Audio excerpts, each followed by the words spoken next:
রাসমণিবাজার উদয় সংঘের এবার ৭৫-এ পা দিল। আর এই ৭৫ বছরে উদয় সংঘের পরিচালনায় হয়ে গেল রক্তদান শিবির, অঙ্কন প্রতিযোগিতা এবং দেহ ও চক্ষুদান।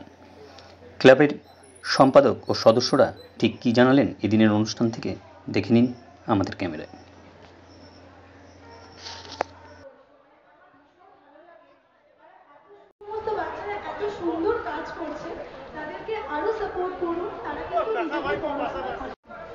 তো আমি প্রত্যেককেই বলতে চাই যে অভিভাবকরা তাদেরকে এতটা সাপোর্ট করছেন তাদের বাচ্চাদেরকে আঁকার জন্য, বিশেষ করে আমরা যেটা দেখি মানে ছোটোর থেকে বড়দের সংখ্যা কমে যায়, কারণ প্রত্যেকের মধ্যে একটা আঁকার ইচ্ছে বা এই পড়াশোনার চাপ, এই দৌড়ের মধ্যে গিয়ে আর তাদের নিজেদের ইচ্ছাটা তারা ধরে রাখতে পারে না।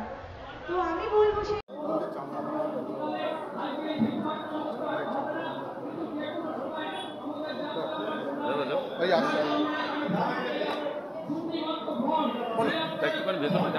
যাবো ছবি।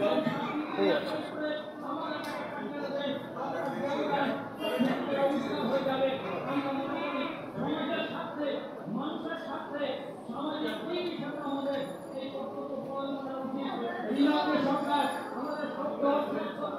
ঠিক আছে না বাবু, কাজ করো।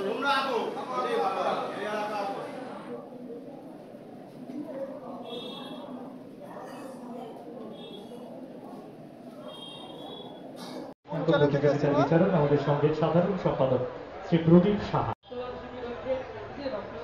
আমাদের প্রায় এখন 40 জন মেম্বার আমাদের রক্ত দেওয়া কমপ্লিট হয়েছে, আরও নাম লেখার আছে বাকি। আমাদের এই আজকে আমরা ৭৫ বছরের আমরা সেকেন্ড পর্যায়ে আছি। প্রথম পর্যায়ে আমাদের উদ্বোধন অনুষ্ঠান ছিল, প্রভাত ফেরি ছিল, খুব ভালোভাবে আমরা কমপ্লিট করেছি।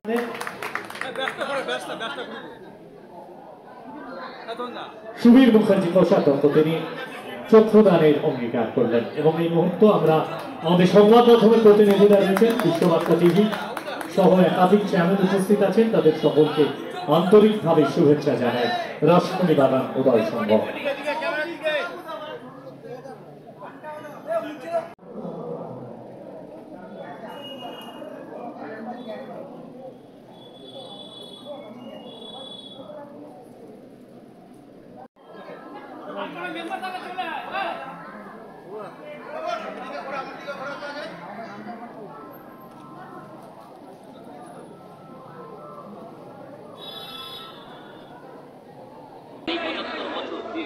রাসমণিবাগান উদয় সংঘ প্রতি বছরই এইসব অনুষ্ঠান করে থাকে। অঙ্কন প্রতিযোগিতা, রক্তদান শিবির, বস্ত্রদান। আমাদের কালী পুজোর সময় আমরা বিভিন্ন ছাত্রছাত্রীদের খাতা বই এবং মাধ্যমিক উচ্চ মাধ্যমিক পরীক্ষা যারা উত্তীর্ণ হয় তাদের সম্বর্ধনা দিই। বিভিন্ন মানুষের সাথে থাকার চেষ্টা করব। আমার নাম সুমিত দে, আমি প্রাক্তন সম্পাদক এবং এখনকার কার্যকরী কমিটির সদস্য।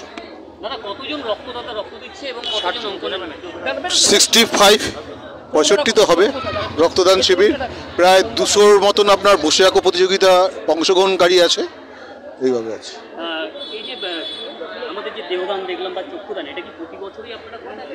আমাদের 75 বছর উপলক্ষে এটা আমরা প্রথম শুরু করেছি, আগামী দিনে এটা চলতে থাকবে।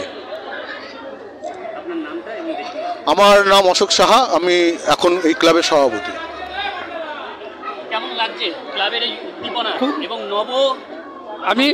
আমি হচ্ছে বর্তমান সাধারণ সম্পাদক, আমার নাম প্রদীপ সাহা। ঠিক আছে, আমরা এবার ৭৫ বছর, এটা আমাদের একটা আলাদা একটা আনন্দ উদ্দীপনা। প্রথম থেকে আমরা অনেক পরিকল্পনা করেছি। আমরা আগামী 17 তারিখের আগে যেটা গেছে, আমাদের আগের মাসে 17 তারিখে আমরা প্রভাত ফেরি দিয়ে আমরা স্টার্ট করেছি আমাদের অনুষ্ঠান। আমাদের এই যে স্বতঃস্ফূর্ততা, এটা কি সত্যি প্রজন্মের পর প্রজন্ম চলে আসছে? আজকে শুধু ৭৫ বছর বলে আমাদের এই প্রোগ্রামটা নয়, এই প্রোগ্রামটা আমরা প্রত্যেক বছরই এইভাবেই পালন করি। ঠিক আছে, তো এই বছর ৭৫ বছর যেহেতু তার সাথে বাড়তি দায়িত্ব, বাড়তি উদ্দীপনা সবই তো আছে অবশ্যই। আর তার সাথে মানে খুব আনন্দিত যে আমি ৭৫ বছরে আজকে আমি সাংস্কৃতিক সম্পাদক পঙ্কজ পাল এই ক্লাবের হতে পেরে, একটা দায়িত্ব নিতে পেরে আমি খুব আনন্দিত এই ব্যাপার। আমার নাম পঙ্কজ পাল, আমি এই ক্লাবের সাংস্কৃতিক সম্পাদক। আপনার এই বয়সে নিজে দেহদান করলেন, তো কেমন লাগছে আজকের দিনটা? সব থেকে মহৎ দান কিন্তু আজকের দিনটা আমার অত্যন্ত ভালো লাগছে। আজকে দীর্ঘ 5-7 বছর খালি পরিকল্পনা করে যাচ্ছি আমি আমার দেহটা দান করব, কিন্তু উদয়ের সঙ্গে যখন কর্মসূচি শুরু হচ্ছে বা যে সময় আর্থিক শারীরিক অসুস্থতার জন্য আমি ঠিক সময় মতন পৌঁছতে পারছিলাম না। তা এখন যে পরিস্থিতিতে আছে ভাবলাম এটা আমার শুভ মুহূর্ত, আমার এই মুহূর্তে দেওয়া দরকার। কারণ উদয়ের সঙ্গে ছেলেপেলেগুলো আমার পুত্র সমা, কেননা ওদের সঙ্গে আমি এত কাল ধরে পায়ে পায়ে চলে এসেছি। আমি এলাকার গৃহবধূ, তো ওরাও সেই সময় থেকে দীর্ঘ পরিশ্রম করে আজকে যে জায়গায় দাঁড়িয়েছে, ওদের নিজেরা শক্ত পায়ে ভিত দাঁড় করিয়ে, সে খুব কম জায়গায় দেখা যায়। দীর্ঘ সাক্ষী কিন্তু আপনি 57 বছরের এখানে গৃহবধূ। হ্যাঁ, কেমন কাটালেন এই উদয়? খুব কাটালাম, খুবই ভালো, কেননা এতদিন ওদের সাথে রয়েছি। বললাম যে ওরা আমার চিরদিনের সুখ দুঃখের সাথী। যদিন থেকে এসেছি মনে করুন সেই দিন থেকেই বোধহয় ওরা আমাদের পুত্র সম। তারা হয়তো অনেক আজকে নেই, কিন্তু যারা আছে তারাও ঠিক সেই জায়গায় আছে।